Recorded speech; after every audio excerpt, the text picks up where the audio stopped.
భారతదేశంలో ఐపీఎల్ వ్యవస్థాపకుడు లలిత్ మోడీ 15 సంవత్సరాల క్రితం దేశం వదిలి వెళ్ళిన మాట మనందరికీ తెలిసిందే. ఆయన లండన్లో ఉంటున్నారు. ఆయన ఎక్స్ట్రాడిట్ అంటే దేశంలో కరప్షన్, మనీ లాండరింగ్ ఇలా చాలా తప్పులు చేశాడని చెప్పి మనం ఎక్స్ట్రాడిట్ చేయమని అడుగుతున్నా లండన్ ఇంతవరకు చేయలేదు. ఇంటర్పోల్ కూడా ఆయన పైన పెద్ద నోటీసులు ఏమి ఇవ్వలేదు. అయితే రీసెంట్గా ఆయన లండన్లోని ఇండియన్ హై కమిషన్ ఆఫీస్ దగ్గరికి వెళ్ళి నా పాస్పోర్ట్, ఇండియన్ పాస్పోర్ట్ నాకు ఇంకొద్దు, నేను ఇండియన్ సిటిజన్షిప్ ఫోర్గో చేస్తున్నాను, నా పాస్పోర్ట్ సరెండర్ చేసేస్తున్నానని చెప్పినమాట మనకు తెలిసిందే. ఆయన వనవాటు దేశం యొక్క పౌరసత్వం తీసుకుంటున్నాడని చెప్పి అప్పుడు పెద్ద టాక్ వచ్చింది.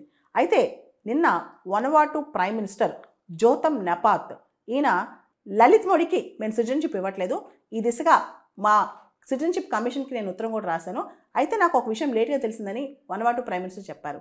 ఇంటర్పోల్ నోటీసులకి సంబంధించి ఇంటర్పోల్ ఏ విధమైన జ్యుడిషియల్ ఎవిడెన్స్ లేదు కాబట్టి ఈయన పైన, లలిత్ మోడీ పైన లుక్అవుట్ నోటీస్ మేము ఇవ్వలేమని చెప్పి ఇండియాకి చెప్పింది.